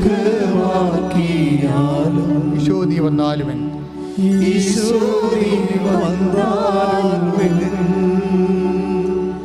ഹൃദയത്തിൻ നാഥനായി സ്നേഹത്തിലൊന്നായി ഞാൻ നിന്നിൽ ലയിച്ചിടട്ടെ. പരിശുദ്ധ പരമദിവ്യകാരുണ്യത്തിന് നേരവും ആരാധനയും സ്തുതിയും പുകഴ്ചയും പരിശുദ്ധ ഉണ്ടായിരിക്കട്ടെ. പരമ ദിവ്യകാരുണ്യത്തിന് നേരവും ആരാധനയും സ്തുതിയും പുകഴ്ചയും ഉണ്ടായിരിക്കട്ടെ. The touch of the father. ഇപ്പം ടൈം പ്രിസൈസ് ചെയ്യണതും ടൈം ഷോർട്ട് ചെയ്യണതും അതുപോലെ തന്നെ രണ്ടാമത്തേതാണ് ടച്ച് ഓഫ് ദി ഫാദർ. അതായത് ദൈവസ്നേഹം വർദ്ധിക്കുന്ന അനുസരിച്ച് പിതാവിൻ്റെ അരുളപ്പാടുകൾ ലഭിക്കും. നമുക്ക് ഒരു ടൈം കഴിയുമ്പോൾ അത് ലഭിച്ചില്ല എന്നുണ്ടെങ്കിൽ നമ്മുടെ ക്രൊണോളജിക്കൽ, എപ്പോഴും ഞാൻ പറയണം, നമ്മുടെ ക്രൊണോളജിക്കൽ ഏജും ഫെയ്ത്ത് ഏജും തമ്മിൽ ഒത്തിരി ഡിഫറൻസ് ഉണ്ടാവരുത്. ഇപ്പം നിനക്ക് 40 വയസ്സുണ്ട്, അപ്പോൾ you must have 40 years faith. 40 വയസ്സ് നിനക്കുണ്ടെങ്കിൽ 40 വയസ്സിൻ്റെ വിശ്വാസം ഉണ്ടാകണം. പക്ഷേ ചില ആൾക്കാർ 4 വയസ്സിൻ്റെ വിശ്വാസം ഉണ്ടാകത്തുള്ളൂ. അവിടെയാണ് നമുക്ക് ഈ വണ്ടിക്ക് പിറകിൽ കാളയെ കെട്ടണം എന്ന് പറഞ്ഞില്ലേ, കാളയെ കെട്ടേണ്ട എപ്പോഴും എവിടെയാണ്? വണ്ടിക്ക് മുന്നിലാണ്. അല്ലെങ്കിൽ എന്നാലല്ലേ വണ്ടി വലിക്കത്തുള്ളൂ. ഫെയ്ത്ത് നമ്മളെയും വലിച്ചുകൊണ്ട് പോകണം, നമ്മുടെ മുന്നിലായിരിക്കണം. You got the point. നമ്മുടെ വിശ്വാസം, നമ്മുടെ ക്രൊണോളജിക്കൽ, നമ്മുടെ ഫെയ്ത്ത് ഇയർ നമ്മുടെ ക്രൊണോളജിക്കൽ ഇയറിനേക്കാളും കൂടുതലായി. ഇപ്പം നിനക്ക് 40 വയസ്സുണ്ട്, അപ്പം നിൻ്റെ ഫെയ്ത്തിന് 45 വയസ്സുണ്ടാകണം. ഇവിടുത്തെ പോയിൻ്റ് അതാണ്. വണ്ടിക്ക് മുന്നിലാണ് കാളയെ കെട്ടേണ്ടത്. നമ്മുടെ വിശ്വാസം നമ്മുടെ ജീവിതത്തിൻ്റെ മുന്നിലായിരിക്കണം. ജീവിതത്തിന് പുൾ ഔട്ട് ചെയ്യണം. അപ്പോൾ എന്തെങ്കിലും ഇഷ്യൂ ഉണ്ടാകുമ്പോൾ അമ്മ പറഞ്ഞ പോലെ ഇതെങ്ങനെ സംഭവിക്കും എന്ന് ചോദിക്കുമ്പോൾ അമ്മയുടെ വിശ്വാസമൊക്കെ അമ്മയുടെ 10 ഇരട്ടി മുകളിൽ നിൽക്കുന്നതാണ്. അതെന്താ പ്രശ്നം വെച്ച് കഴിഞ്ഞാൽ അതൊരു അഭിഷേകം എപ്പോഴും ടച്ച് ഓഫ് ദി ഫാദർ. അമ്മയുടെ വിശ്വാസത്തിലുണ്ട് ഈ ടച്ച് ഓഫ് ദി ഫാദർ, പിതാവിൻ്റെ ഒരു തുടൽ. ഇത് തന്നെയാണ് പത്രോസിൻ്റെ കാര്യം. എങ്ങനെയാണ് ടച്ച് ഓഫ് ദി ഫാദർ? ഫാദറിനെ അങ്ങ് നമ്മളെ പിടിക്കണം. അതൊരു സീരിയസ് വിഷയമാണ്. ഫാദറിനെ പിടിക്കണമെങ്കിൽ നമുക്ക് പുത്രനെ പിടിക്കണം. അതിൻ്റെ ഒരു ഇൻ്റർലിങ്കിങ് അങ്ങനെ പോണത്. ഫാദറിന് നമ്മളെ പിടിക്കണം വെച്ചാൽ പിതാവായ ദൈവത്തിന് നമ്മളെ കൊള്ളാവുന്ന ആളായിട്ട് കാണണം. അതാണ് പത്രോസിനോട് പറയണത്.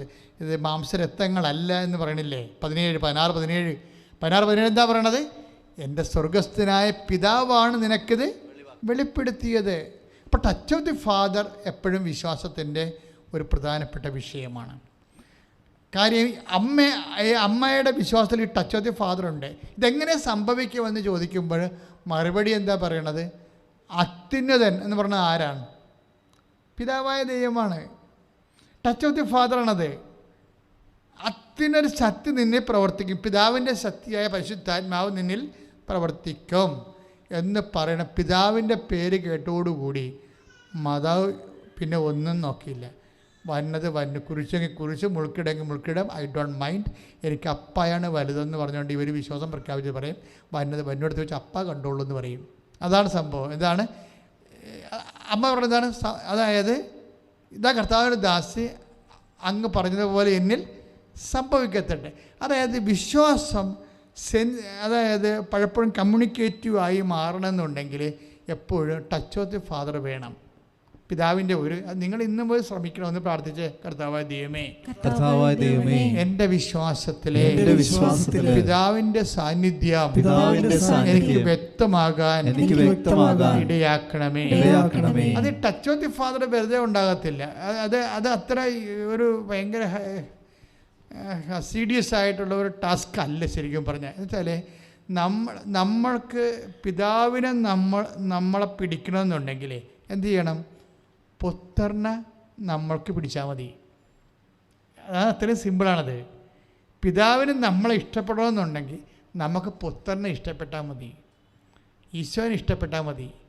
നിങ്ങൾ ഈശോനെക്കുറിച്ച് എന്ത് ചെയ്താൽ, ഇപ്പം നിങ്ങളൊരാളോട് ക്ഷമിക്കണമെന്ന് വിചാരിച്ചോ, അപ്പോഴേ പറയണം ഈശോ നിൻ്റെ നാമത്തിലാണ് ഞാൻ ക്ഷമിക്കുന്നത്, എനിക്ക് നഷ്ടമാണ് ഈ കച്ചവടം.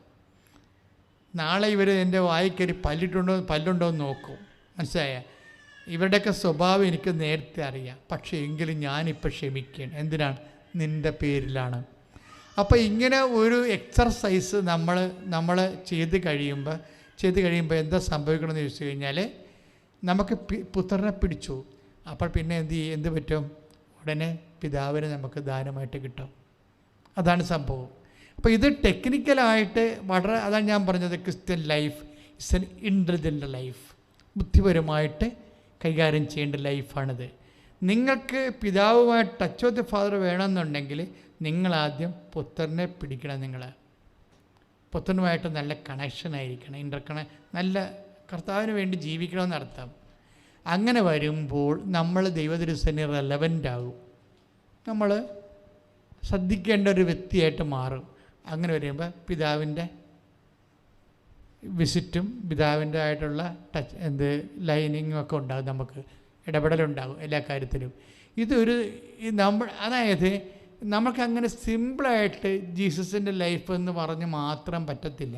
ഞങ്ങൾ വന്ന് നിങ്ങളിൽ വാസം ഉറപ്പിക്കുമെന്ന് 14-17 പറയണത് അല്ലേ? ഒന്ന് വായിച്ച് യോഹന്നാൻ 14-17. സ്തുതികടെ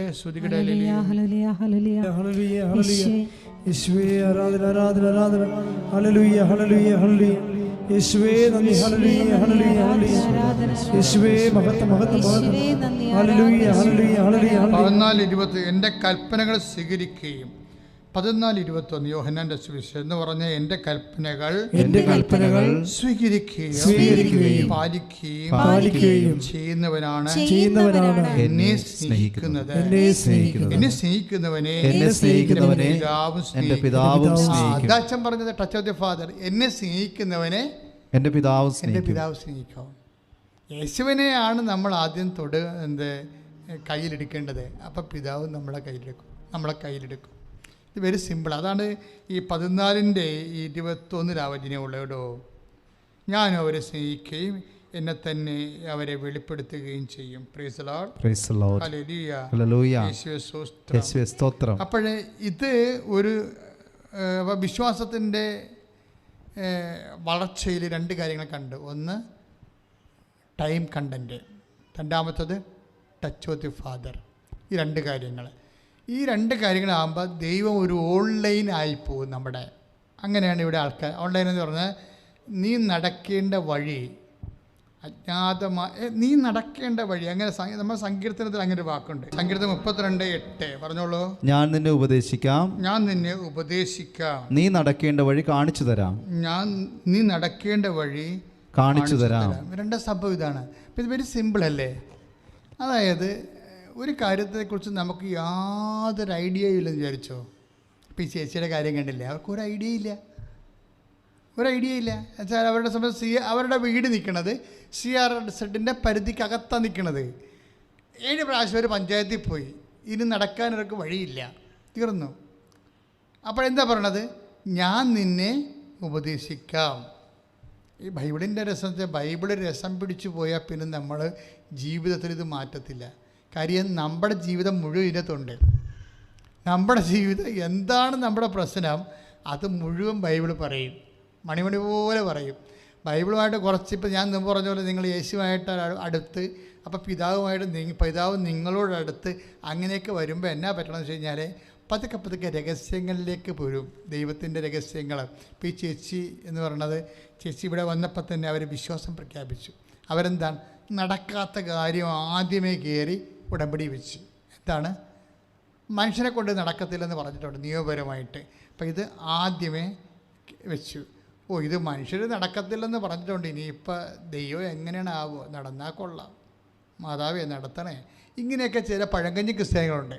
അവർ വന്നിവിടെ ചളുവാരി വർത്തമാനം പറഞ്ഞ് തന്നെ ഇത് കുളവാക്കിയെടുക്കും. അവിടെയാണ് പ്രശ്നം വരുന്നത്. അതായത് ചില ഇടിവെട്ട് വിശ്വാസക്കാരുണ്ട്. അവർ വന്നിട്ട് ഒറ്റ ഫ്ലാറ്റാണ് അവർ. അതായത് അവർ പറയും, അമ്മേ ഈ സംഭവം അമ്മയില്ലാതെ നടക്കത്തില്ല, ഞാൻ അമ്മയെ ആശ്രയിക്കുകയാണ്, എനിക്ക് വേറെ ഓപ്ഷനില്ല. അവർ ഉടമ്പടിയിൽ ആദ്യം വെക്കും, എനിക്ക് വഴി കിട്ടണം, എനിക്ക് വീട് കിട്ടണം, നമ്പരിട്ട് കിട്ടണമെന്ന്. അത് അവരുടെ പ്രയോറിറ്റിയിലാണ് അവർ രക്ഷപ്പെട്ടു പോയത്. അവർ ഫസ്റ്റ് പ്രിഫറൻസിൽ ഈ നിയമപരമായിട്ട് വിരുദ്ധമായൊരു കാര്യം, പക്ഷെ അവർക്ക് ജീവിക്കാൻ വേറെ മാർഗമില്ലാത്തതുകൊണ്ട് അവരാദ്യം വെച്ചു. അങ്ങനെ വെച്ചപ്പോൾ തന്നെ എന്താ സംഭവിച്ചത്? വിശ്വാസം നമ്മൾ പ്രഖ്യാപിക്കുകയാണ് ആ വിഷയം.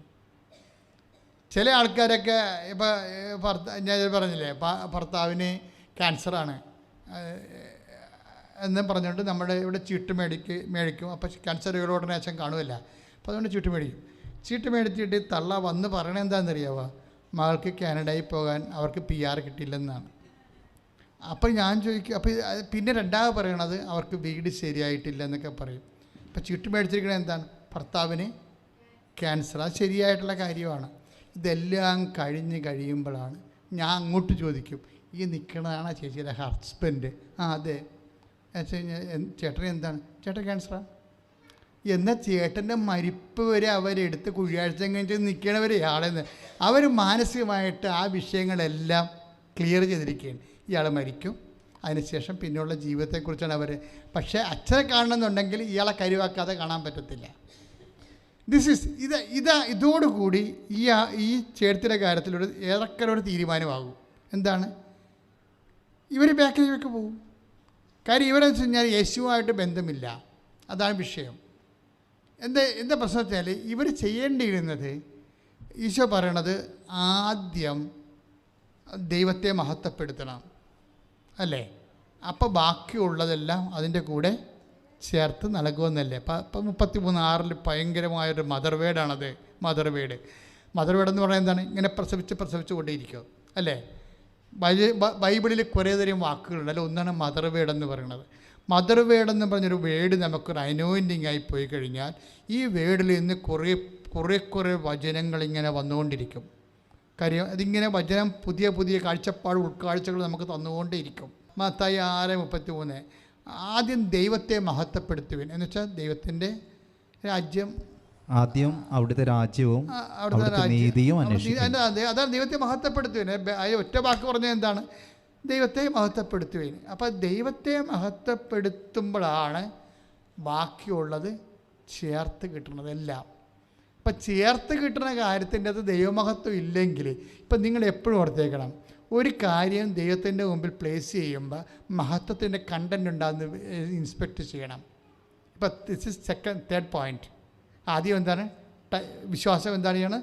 വിതിൻ നോ ടൈം പ്രഖ്യാപിക്കണം. മൂന്നാമത്തെ എന്താണ്?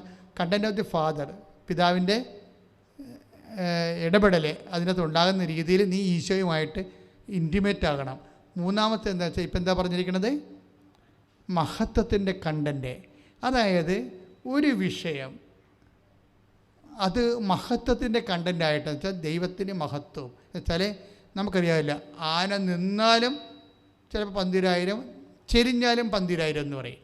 പണ്ടത്തെ കണക്കാണ്. ഇപ്പം ചിലപ്പോൾ 1 ലക്ഷമോ 1.5 ലക്ഷമൊക്കെ ആനയ്ക്ക് വരെ ഉണ്ടാവും. ആന ചത്താലും അതിൻ്റെ കൊമ്പ് കിട്ടുമല്ല, അതാണ് അതിൻ്റെ വില വ്യത്യാസം വരാത്തതിൻ്റെ കാരണം. ആന നിന്നാൽ തടി വലിപ്പിക്കാനുള്ള വിലയാണ് അതിനുള്ളത്. ആന ചെരിഞ്ഞ കൊമ്പിൻ്റെ വിലയാണ് ഉള്ളത്. അങ്ങോട്ട് പോയാലും ഇങ്ങോട്ട് പോയാലും ലാഭമാണ് ഉള്ളത് ഇതിൻ്റെ അകത്ത് വരുന്നത്. അത് നമുക്ക് നഷ്ടപ്പെടത്തില്ല.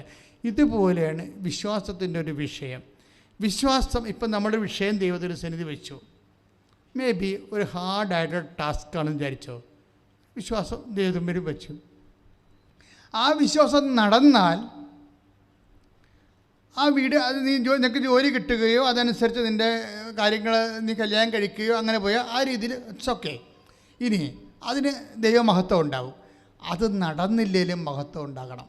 U got the point. ആ കാര്യം നടന്നില്ലെങ്കിലും എന്താണ്? കർത്താവേ, ഇതല്ല നിൻ്റെ മനസ്സൊന്നിപ്പേക്ക് മനസ്സിലായി. ഈ പെണ്ണിനെ അല്ലെങ്കിൽ ഈ ചെറുക്കനെ കല്യാണം കഴിക്കണം അല്ല നിൻ്റെ മനസ്സൊന്ന് എനിക്ക് മനസ്സിലായി. അതുകൊണ്ടാണ് ആ കല്യാണം പോയത്. So glory be to your name, നിനക്ക് മഹത്വം ഉണ്ടാകട്ടെ. അത് കണ്ടൻറ് ഓഫ് ദി ഗ്ലോറി എന്ന് പറഞ്ഞതാണ്. അത് എപ്പോഴും നമ്മൾ ശ്രദ്ധിക്കണം. അല്ലാതെ നമ്മൾ ഒരു കല്യാണം വന്ന എൻ്റെ അച്ഛാ എന്ത് പരിപാടിയാ വെച്ചാൽ കാണിച്ചത്, ഞാനവിടെ പിടിച്ച് ഇതാണ് എൻ്റെ, എന്നിട്ട് മനസ്സമ്മതവും വരെ നടന്നാണ്. എല്ലാവരും അടിച്ചാലും കുറേ കാശും പോയതാണ്. ആൾക്കാരും കോവിഡായ കാരണം തിരിച്ച് കാശും തന്നില്ല, ആകപ്പഴം കടത്തിലായി എന്ന് വെച്ചാൽ ഉള്ള ആ കല്യാണം പോയെന്ന് പറയും. ഇതിനുള്ളിൽ അവർ 2-3 പ്രാവശ്യം ഇങ്ങനെ നിലവിളിക്കും. കാര്യം അതായത് ഇവർ വിശ്വാസിയാണ്, പക്ഷേ ഇതിനുള്ളിൽ അവർ 2-3 പ്രാവശ്യം നിലവിളിക്കും. ദാറ്റ് മീൻസ് ഇവർ ആ ഒരു വിഷയത്തോട് വളരെ വൈകാരികവും മാനുഷികവുമായിട്ടാണ് അടുക്കുന്നത്. കുഴപ്പമില്ല, നമ്മൾ മനുഷ്യരാണ്, അങ്ങനെ ചെയ്യാം. പക്ഷേ അതിൻ്റെ ദൈവിക കണ്ടൻ്റുണ്ട്. ഒരു ദിവസം ഞാനൊരു മകളെ കുമ്പസാരിപ്പിക്കുകയായിരുന്നു ഈ പള്ളിയിൽ. ഇവിടെ മാക്സിമിലം കോൾവേ എന്ന് പറഞ്ഞ പള്ളിയുണ്ട് ഇവിടെ. അവിടെ ഞാനവിടെ കൊച്ചച്ഛനായിരുന്നു, എൻ്റെ കീഴിലായിരുന്നു ആ പള്ളി. കാര്യം വികാരത്തിന് അങ്ങോട്ട് തിരിഞ്ഞു നോക്കത്തില്ല. ഞാൻ അവിടെ എല്ലാ പരിപാടിയും. ഇപ്പോഴത് വേറെ ആൾക്കാരെ ഏൽപ്പിച്ചു. അപ്പോൾ ഞാനവിടെ കുമ്പസാരിക്കുന്ന സമയത്ത് ഒരു പെങ്കൊച്ചനോട് പറഞ്ഞ്, അച്ഛാ നാളെയാണ് എൻ്റെ കല്യാണം എന്ന് പറഞ്ഞ്, ഇത് കല്യാണ കുമ്പസാരമാണെന്ന് പറഞ്ഞു. അപ്പം കല്യാണ കുമ്പസാരം നടത്തി അവളെ ആശീർവദിക്കുന്നതിൻ്റെ ഇടയ്ക്ക് ഞാൻ പറഞ്ഞു, മകളെ ഈ കല്യാണം നടക്കത്തില്ലെന്ന് പറഞ്ഞു. അവളെന്നെ തല്ലാഞ്ഞത് ഭാഗ്യം. കാര്യം തിരിച്ചവൾ വന്ന് എന്നോട് ചോദിച്ചു. അപ്പോൾ എൻ്റെ കാര്യം എനിക്ക് വിതിൻ നോ ടൈം ഞാൻ പറഞ്ഞതാണത്, ചിന്തിച്ച് ആലോചിച്ച് പറഞ്ഞതല്ല. ആ കല്യാണത്തിൻ്റെ പെശകുണ്ടെന്ന് കർത്താവ് എന്നോട് പറഞ്ഞുകൊണ്ട് ഞാൻ അവളോട് പറഞ്ഞു കല്യാണം നടക്കത്തില്ലെന്ന് പറഞ്ഞു. അപ്പോൾ അവൾ എന്നോട് തിരിച്ചു വന്ന് ചോദിച്ചു എന്താണ് ചെയ്തത്. അപ്പം നീ അത് കുറച്ചുകൂടി ആരെങ്കിലും വിളിച്ചു വരാൻ പറഞ്ഞു. അപ്പോൾ അവർ 4-5 പേര് വന്ന്, കാര്യം നിസ്സാര കാര്യമാണ്, നാളെ കല്യാണത്തിന് ഇങ്ങനെ വന്ന് ഒരു പ്രാന്തൊക്കെ പറഞ്ഞു കഴിഞ്ഞാൽ ആൾക്കാർ വിടുക തന്നെ. അതും 10 സ്ഥലം അങ്ങനെ അവിടെ നിന്ന് രക്ഷപ്പെട്ടു പോരുക എന്നുകൊണ്ട് പറഞ്ഞു. അപ്പം ഞാൻ പറഞ്ഞു മക്കളേതായാലും ശരി, എന്നെ ഒന്നിപ്പോൾ പറയേണ്ട, നിങ്ങൾ ഒന്നുകൂടി പോയി കാര്യങ്ങളൊക്കെ ചെറുക്കനെക്കുറിച്ച് ഒന്ന് അന്വേഷിക്കാൻ പറഞ്ഞു. അന്വേഷിക്കാൻ പറഞ്ഞ സമയത്ത് അവർ എന്നോട് കുറച്ച് സ്നേഹവും ബഹുമാനമൊക്കെ ഉള്ളതുകൊണ്ട് ഒന്നും പറഞ്ഞില്ല. അവർ വിഷയം പോയി അന്വേഷിച്ചപ്പോൾ ചെറുക്കിന് വട്ടാണ്. അതാണ് വിഷയം, വട്ടാണത്. ആ കല്യാണം കളഞ്ഞവർ അവരുടെ കാശും കുറച്ച് പോയി. പക്ഷേ എന്താ പ്രോബ്ലം എന്ന് വെച്ച് കഴിഞ്ഞാൽ അവരിപ്പം വേറെ കല്യാണം കഴിച്ച് വളരെ ഭംഗിയായിട്ട് ജീവിക്കണം, ഒരു പ്രശ്നമൊന്നുമില്ല. അതല്ലേ ഞാൻ പറയണത്. ഒരു സംഭവം നമ്മൾ ആഗ്രഹിച്ച് ആശിച്ചിരുന്ന സാധനം നമ്മുടെ കയ്യിൽ നിന്ന് പോകുമ്പോൾ ദൈവത്തിൻ്റെ മുമ്പിൽ നമ്മൾ മേക്കിട്ട് കയറരുത്. അത് വലിയൊരു മണ്ടത്തരവാണ്. ഇപ്പോൾ ഒരു വസ്തു വിൽക്കാൻ പോണ്, നമ്മളെല്ലാവരും നമ്മുടെ കടക്കാരോട് നമ്മൾ പറയുകയാണ്, ഇതേ അഡ്വാൻസ് തന്നിട്ടുണ്ട്, പറ്റിപ്പ് പാർട്ടിയൊന്നും അല്ലെന്ന് തോന്നണേ, അഡ്വാൻസ് തന്നത് ഞാൻ നിങ്ങളുടെ കയ്യിൽ തന്നിട്ടുണ്ട്, അപ്പോൾ നിങ്ങൾക്ക് എന്നെ വിശ്വസിക്കാം, ആ പൈസ കിട്ടിയാൽ നിങ്ങളുടെ പൈസ തരും. പക്ഷേ നമ്മൾ കുറച്ച് കഴിയുമ്പോൾ ആ പൈസ അവരെ അഡ്വാൻസ് തന്ന ആൾക്കാർ പിന്നെ വരത്തില്ല. അവരെ കാശ് ഉപേക്ഷിച്ചു, പക്ഷേ അവർക്ക് പറമ്പ് വേണ്ട. വിളിച്ചു ചോദിച്ചോ പറഞ്ഞു ഞങ്ങൾക്കിപ്പോൾ ലോൺ തരാമെന്ന് പറഞ്ഞ പട്ടുന്ന തരണില്ല, അതുകൊണ്ട് ഞങ്ങൾക്ക് വേണ്ടെന്ന് പറഞ്ഞു. അപ്പം നിങ്ങൾ ദൈവമേ ഇത്രയും നാൾ പ്രാർത്ഥിച്ചിരുന്ന് അവസാനം കപ്പിനും ചുണ്ടിനും എടുത്തെത്തിയപ്പോൾ തെറ്റിപ്പോയില്ല, ഇതെന്നാ ദൈവമാണെന്നായിരിക്കും നമ്മൾ ആദ്യം ചോദിക്കുന്നത്. അതോടുകൂടി ഇതിൻ്റെ കാര്യം തീരുമാനമായി. ആൾക്കാർ ചെന്ന് പണി മേടിക്കണതാണ്, ദൈവത്തെക്കുറിച്ച് അറിയാതെ പണി മേടിക്കണതാണ്. കാര്യം നമ്മൾ ഒന്നുറങ്ങിയാൽ നേരം വെളുക്കുമോ? എത്ര പ്രാവശ്യം ഉറങ്ങേണ്ടി വരും? ഞാനൊക്കെ 3 പ്രാവശ്യം ഉറങ്ങിയിട്ടാണ് നേരം വെളുക്കണം. അതെന്ന് പറഞ്ഞു കഴിഞ്ഞ പോലെ ദൈവവുമായിട്ട് കയറി കോർക്കരുത്. മാതാവിൻ്റെ ഏറ്റവും വലിയ മാതൃക അതാണ്, കോർക്കത്തില്ല. എന്തെല്ലാം വിഷയം ഉണ്ടായാലും ഹൃദയത്തിൽ സംഗ്രഹിക്കും. എന്തെല്ലാം ഇഷ്യൂ നമ്മൾ പ്രതീക്ഷിക്കുന്നതിനേക്കാൾ ഓപ്പോസിറ്റാണ് നടക്കണമെങ്കിലും യേശുവിൻ്റെ അമ്മ എന്നാണ് പറയണത്. അത് നന്നായിട്ടാണ് പറയണത്. 1:47 പറയുന്നില്ല യേശുവിൻ്റെ അമ്മ. അവൻ്റെ അമ്മ കാര്യങ്ങളെല്ലാം ഹൃദയത്തിൽ സംഗ്രഹിച്ചു. അപ്പം ഇതൊരു വിഷയം, അതായത് എന്തെങ്കിലും വിശ്വാസത്തിൻ്റെ 4ാമത്തെ ഘട്ടം എന്താണ്? എന്തെങ്കിലും നമ്മുടെ പ്രതീക്ഷയ്ക്ക് ഓപ്പോസിറ്റായിട്ട് എന്തെങ്കിലും സംഭവിച്ചാൽ നമ്മൾ ഹൃദയത്തിൽ സംഗ്രഹിച്ച് കളഞ്ഞ് അതിൻ്റെ പേര് ബോൾത്താക്ക് പോകരുത്. പറഞ്ഞ മനസ്സിലായ? വിശ്വാസത്തിൻ്റെ 1ാമത്തെ വിഷയം എന്താണ്? Time content. 2ാമത്തെ വിഷയം എന്താണ്? Fathers touch. 3ാമത്തെ വിഷയം എന്താണ്? മഹത്വത്തിൻ്റെ കണ്ടൻറ്റ്. 4ാമത്തെ വിഷയം എന്താണ്? 4ാമത്തെ വിഷയം നോ കമൻറ്റ് പ്ലീസ്. എന്ന് വെച്ച് കഴിഞ്ഞാൽ നിൻ്റെ ജീവിതത്തിന്, നിൻ്റെ വിശ്വാസത്തിന് നിനക്ക് നിരക്കാത്ത, സ്വീകാര്യമല്ലാത്ത എന്തെങ്കിലും സംഭവിച്ചാൽ അതിൻ്റെ പേരിൽ ദൈവത്തോട് ഫൈറ്റ് ചെയ്യാൻ പോകരുത്. ഹൃദയത്തിൽ സംഗ്രഹിക്കണം. അപ്പം നിൻ്റെ കപ്പാസിറ്റി വർദ്ധിക്കും ദൈവവുമായിട്ടുള്ള. പ്രാർത്ഥിക്കുക. കർത്താവായ ദൈവമേ എൻ്റെ ജീവിതത്തിലെ എൻ്റെ ചിന്തയ്ക്ക് ആലോചനയ്ക്ക് ആഗ്രഹങ്ങൾക്ക് പ്രതീക്ഷകൾക്ക് വിരുദ്ധമായി ദൈവിക നടപടി വന്നാൽ അത് സ്നേഹത്തോടെ നിന്റെ തിരുമനസ്സിനെ കീഴ്പ്പെട്ടുകൊണ്ട് കർത്താവിന്റെ ദാസൻ എന്ന് പറഞ്ഞുകൊണ്ട് ദൈവമേ നിന്നെ മഹത്വപ്പെടുത്തുവാൻ എന്നെ അഭിഷേകം ചെയ്യണമേ.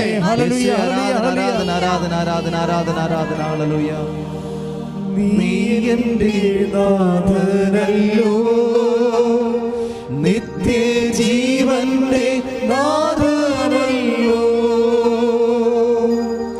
നീ എൻ്റെ നാഥനല്ലോ,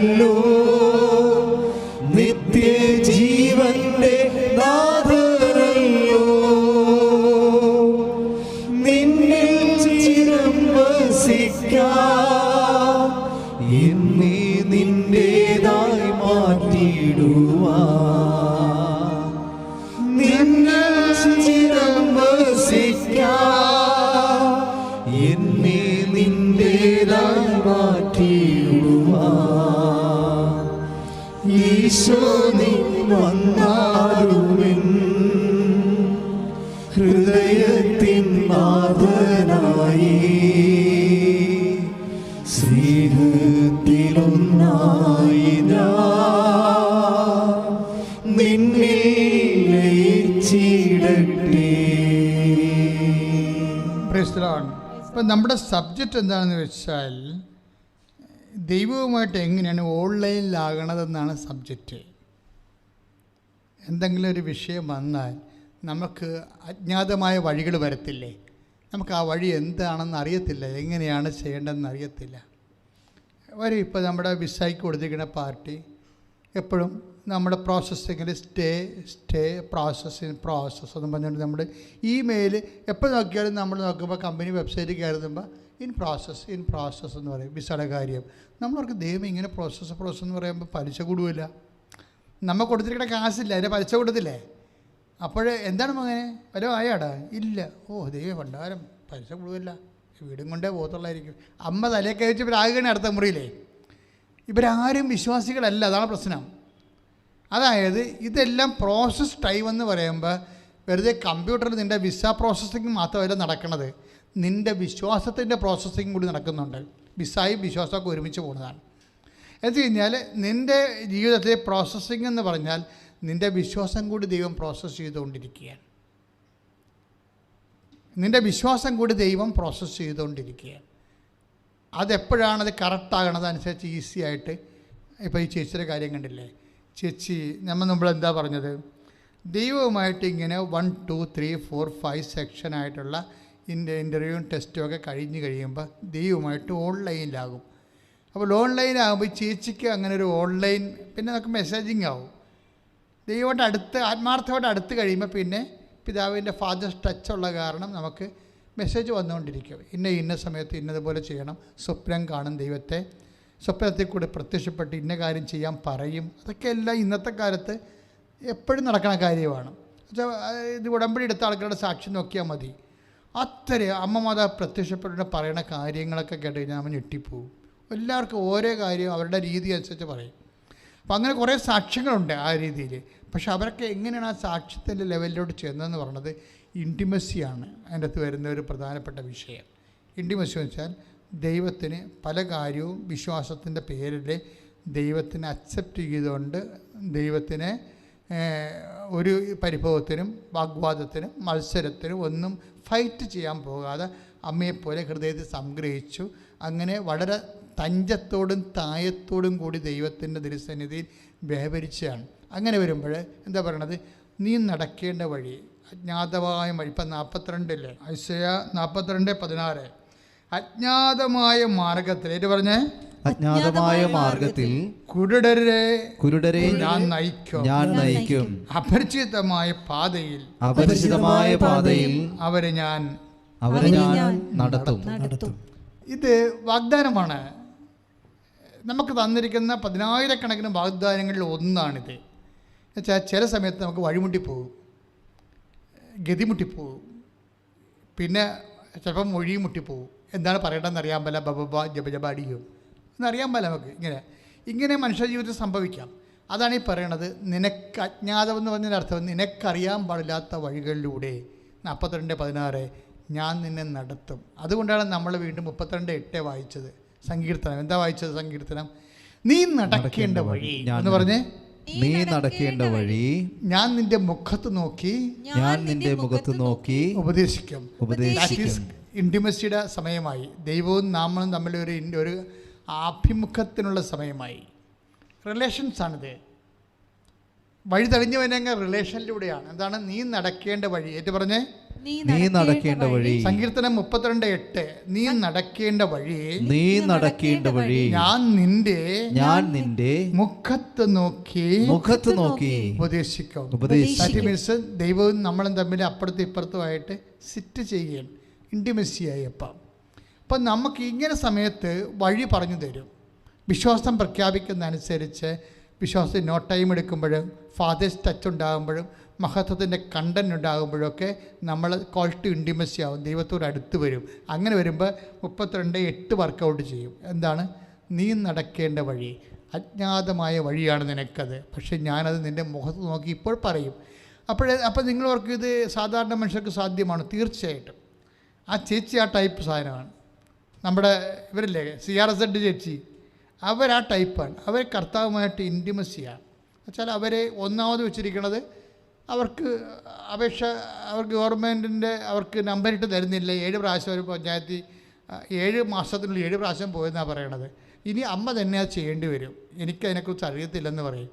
പക്ഷേ അമ്മ എന്താ ചെയ്യാൻ പോണത്? അമ്മ ഇവർ നടക്കേണ്ട വഴി ഇവരുടെ മുഖത്ത് നോക്കി ഉപദേശിക്കും. എന്താ ചെയ്യണത്? അവർ വീട്ടിൽ ചെല്ലുമ്പോൾ പറയും, നീ ഒരു പണി ചെയ്യും, നീ ആ വീട്ടിൽ പോയി നീ നമ്പർ കിട്ടാത്ത വീട്ടിൽ പോവുക.